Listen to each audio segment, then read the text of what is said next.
ಭರತ್ ರೆಡ್ಡಿ ಮತ್ತು ಸತೀಶ್ ರೆಡ್ಡಿ ಬಂಧನಕ್ಕೆ ಜನಾರ್ದನ್ ರೆಡ್ಡಿ ಆಗ್ರಹಿಸಿದ್ದಾರೆ. ಯಾಕೆ ಅನ್ನೋದನ್ನು ಅವ್ರು ಹೇಳ್ತಾರೆ. ಸಿಬಿಐ ಅಥವಾ ಹೈಕೋರ್ಟ್ ನ್ಯಾಯಾಧೀಶರ ಮೂಲಕವಾಗಿ ತನಿಖೆಯನ್ನ ಮಾಡಿಸಬೇಕು ಅಂತ ಹೇಳಿ ನನ್ನ ಮೇಲೆ ಮನೆ ಮೇಲೆ ಬುಲೆಟ್ ಅನ್ನ ಹಾರಿಸಿದ್ದಾರೆ. ಅವರು ಪೆಟ್ರೋಲ್ ಬಾಂಬ್ ಹಾಕಿದ್ದಾರೆ ಅಂತ ಜನಾರ್ದನ್ ರೆಡ್ಡಿ ಆಕ್ರೋಶವನ್ನ ಹೊರ ಹಾಕಿರೋದು.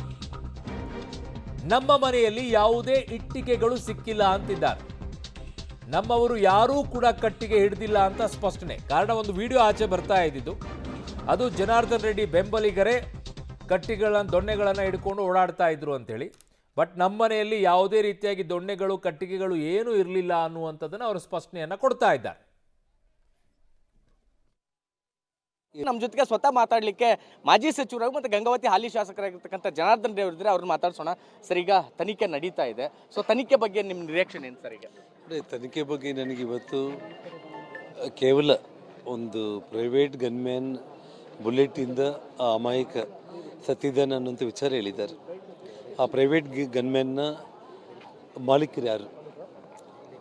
ಇವತ್ತು ಸತೀಶ್ ರೆಡ್ಡಿ, ಭರತ್ ರೆಡ್ಡಿ ಅವರಿಬ್ಬರು ಕೂಡ ಅವರಿಬ್ಬರನ್ನ ಇಷ್ಟೊತ್ತಿಗಾಗಲೇ ಬಂಧಿಸಬೇಕಾಗಿತ್ತು ಈ ಒಂದು ವಿಚಾರದಲ್ಲಿ. ಇದುವರೆಗೂ ಕೂಡ ಅವ್ರನ್ನ ಬಂಧನ ಮಾಡಲಿಲ್ಲ, ಮೊದಲನೇ ವಿಚಾರ.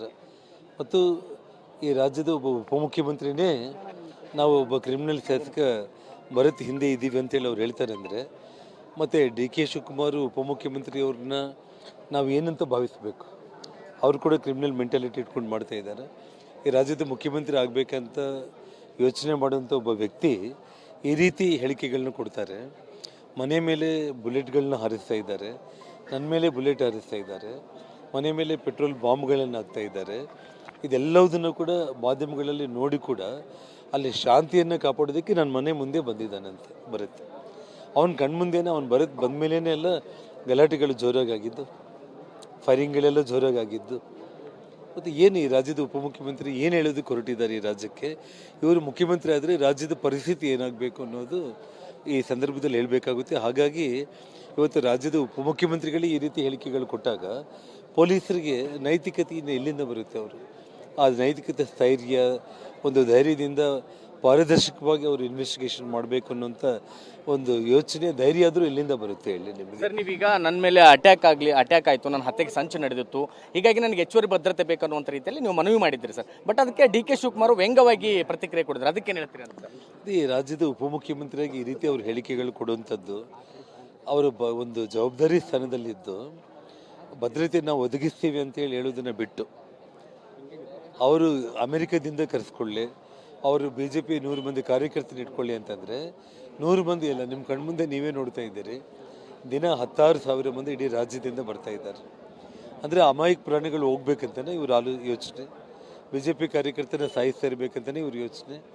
ಒಂದು ಸರ್ಕಾರಿ ಒಂದು ಜವಾಬ್ದಾರಿ ಉಪಮುಖ್ಯಮಂತ್ರಿ ಸ್ಥಾನದಲ್ಲಿ ಇದ್ಕೊಂಡು ಈ ರೀತಿ ನೀವು ಮಾತಾಡಿ ಮುಂದೆ ಮುಖ್ಯಮಂತ್ರಿ ಆಗಬೇಕು ಅಂತ ನೀವು ಯೋಚನೆ ಮಾಡುವಂಥವ್ರು, ನಾಳೆ ನೀವು ಮುಖ್ಯಮಂತ್ರಿ ಆದರೆ ಈ ರಾಜ್ಯದ ಗತಿ ಏನಾಗುತ್ತೆ ಅಂತೇಳಿ ಜನ ಯೋಚನೆ ಮಾಡ್ತಾರೆ ಅಂತ ಕೂಡ ಅಷ್ಟು ಜ್ಞಾನ ಇಲ್ಲನ ನಿಮಗೆ?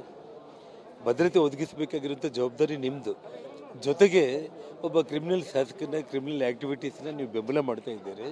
ಹಾಗಿದ್ದಾಗ ಈ ಪೊಲೀಸರಿಂದ ತನಿಖೆ ಒಂದು ನ್ಯಾಯಯುತವಾಗಿ ಆಗುತ್ತೆ ಅಂತೇಳಿ ಯಾವ ರೀತಿ ನಾವು ಭಾವಿಸ್ಲಿಕ್ಕಾಗುತ್ತೆ? ಹಾಗಾಗಿ ಇದು ಖಂಡಿತವಾಗ್ಲೂ ಕೂಡ CBI ತನಿಖೆ ಆಗಲೇಬೇಕು, ಅಥವಾ ಸಿಟ್ಟಿಂಗ್ ಹೈಕೋರ್ಟ್ ಜಡ್ಜ್ ಮೂಲಕ ಇದು ತನಿಖೆ ಆಗಬೇಕು. ಒಂದು ನಿರ್ದಿಷ್ಟ ಕಾಲ ಒಂದು ನಿರ್ಣಯ ಮಾಡಿ ಅದರಲ್ಲಿ ಆಗಬೇಕಾಗುತ್ತೆ.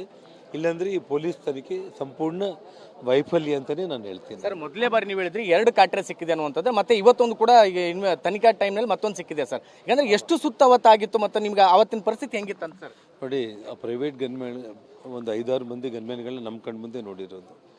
ಆ 5-6 ಮಂದಿ ಗನ್ಮ್ಯಾನ್ಗಳು ಕೂಡ ಫೈರಿಂಗು ಎಲ್ಲರೂ 7-8 ರೌಂಡ್ ಹೊಡೆದಿದ್ದಾರೆ. ಅಂದರೆ 30-40 ರೌಂಡ್ಸು ಫೈರ್ ಮಾಡಿದ್ದಾರೆ.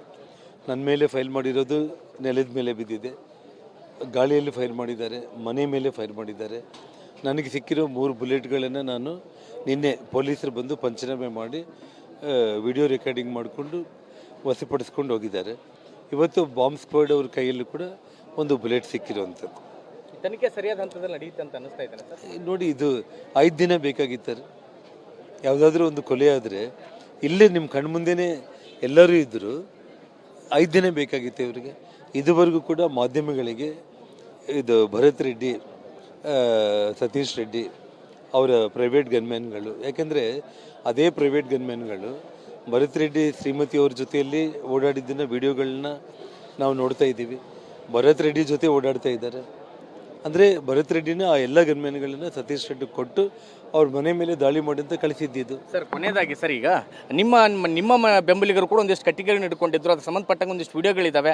ಆಮೇಲೆ ಬೂಡಾ ಎಕ್ಸ್ ಚೇರ್ಮನ್ ಆಗಿರ್ಬೋದು, ಬೇರೆ ಬೇರೆ ನಿಮ್ಮ ಮುಖಂಡಗಳೆಲ್ಲರೂ ಕೂಡ ಕೈಯಲ್ಲಿ ಕಟ್ಟಿಗೆಗಳನ್ನ ಹಿಡ್ಕೊಂಡು ಇದೆಲ್ಲ ಎಂಟ್ರಿ ಆಗುವಂಥದ್ದೆಲ್ಲ ದೃಶ್ಯಾವಳಿಗಳು ಸಿಗ್ತವೆ ಸರ್. ಇದಕ್ಕೇನು ಹೇಳ್ತೀರಿ ಅಂತ? ನೀವು ನಮ್ಮ ಬುಡಾ ಚೇರ್ಮನ್ ಕೈಯಲ್ಲಿ ದೊಣ್ಣೆ ಕಟ್ಟಿಗೆಗಳು ಇದ್ದಿದ್ದು ನಿಮ್ಮ ಪಬ್ಲಿಕ್ ಟಿವಿಗೆ ಸಿಕ್ಕಿದ್ರು ಕೂಡ ದಯಮಾಡಿ ನನ್ನ ಹತ್ರ ತೊಗೊಂಡು ಬರ್ರಿ ನೀವು, ಅಥವಾ ನಮ್ಮವ್ರು ಯಾರೇ ಇದ್ದರೂ ಕೂಡ ತೊಗೊಂಡು ಬರ್ರಿ. ನೋಡ್ರಿ, ಎಲ್ಲ ತೊಗೊಂಡು ಬಂದಿದ್ದು ಅವರು. ಅರ್ಥ ಆಯ್ತಾ? ನಿಮ್ಗೆ ಗೊತ್ತಾಗುತ್ತೇನೋ ಯಾರು BJP ಯಾರು ಕಾಂಗ್ರೆಸ್ ಅಂತ ಹೇಳಿ. ಅಂದರೆ ನಮ್ಮವ್ರೇ ಅಲ್ಲ, ಹಾಂ ವಿಡಿಯೋಗಳಿದೆಯಮ್ಮ, ನಾನು ಇಲ್ಲ ಅಂತ ಹೇಳ್ತಾ ಇಲ್ಲ. ಯಾರು ಮನೆ ಹತ್ರ ತೊಗೊಂಡು ಬಂದಿದ್ದು ಅವರೇ ತೊಗೊಂಡು ಬಂದಿದ್ದು.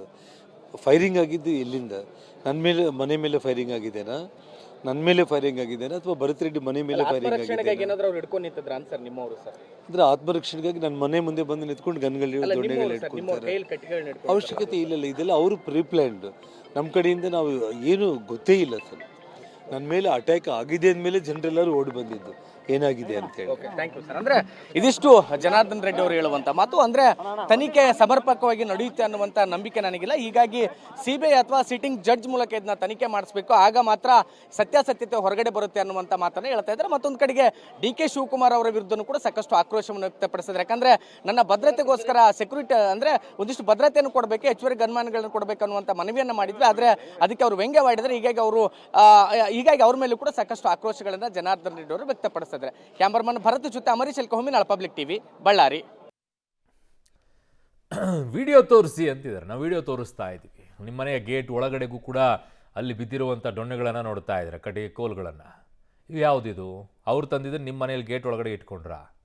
ಉತ್ತರ ಕೊಡಬೇಕಲ್ಲ ಮಾನ್ಯ ಜನಾರ್ದನ್ ರೆಡ್ಡಿ ಅವರು. ಇದಕ್ಕೂ ಕೂಡ ಯಾಕೆ ಹಿಡ್ಕೊಂಡು ಓಡಾಡ್ತಾ ಇದ್ರು? ಕ್ಲಿಯರಾಗಿ ಹೇಳಬೇಕಲ್ವಾ? ನೀವು ಯಾಕೆ ಸಂಗ್ರಹ ಮಾಡಿಟ್ಕೊಂಡಿದ್ರಿ? ಅವ್ರು ಗನ್ ತಂದರು, ನೀವು ಡೊಣ್ಣೆ ಹಿಡ್ಕೊಂಡು ಓಡಾಡಿದ್ರ, ಅಥವಾ ನೀವು ಡೊಣ್ಣೆ ಹಿಡ್ಕೊಂಡು ಹೋಗಿದ್ದಕ್ಕೆ ಅವ್ರು ಗನ್ ತೆಗೆದ್ರ? ಎಲ್ಲ ಪ್ರಶ್ನೆ ಬರುತ್ತೆ ಅಲ್ಲ. ಮೊಟ್ಟೆ ಮೊದಲ ಕೊಳೆ ಮೊದಲ ಅನ್ನುವಂಥದ್ದು ಬರುತ್ತೆ ಅಲ್ಲ. ಸೊ ಎಲ್ಲವೂ ಕೂಡ ಒಂದು ಕಡೆಗಿದೆ. ಸರ್ಕಾರ ತಪ್ಪಿತಸ್ಥರ ರಕ್ಷಣೆಗೆ ನಿಂತಿದೆ ಅನ್ನುವಂಥ ಆರೋಪ. ಇನ್ನೊಂದು ಕಡೆಗೆ ಈಗ ಬಳ್ಳಾರಿಯಲ್ಲಿ ಬ್ಯಾನರ್ ಕಟ್ಟುವ ವಿಚಾರಕ್ಕೆ ಘರ್ಷಣೆ ಏನಾಗಿದೆ?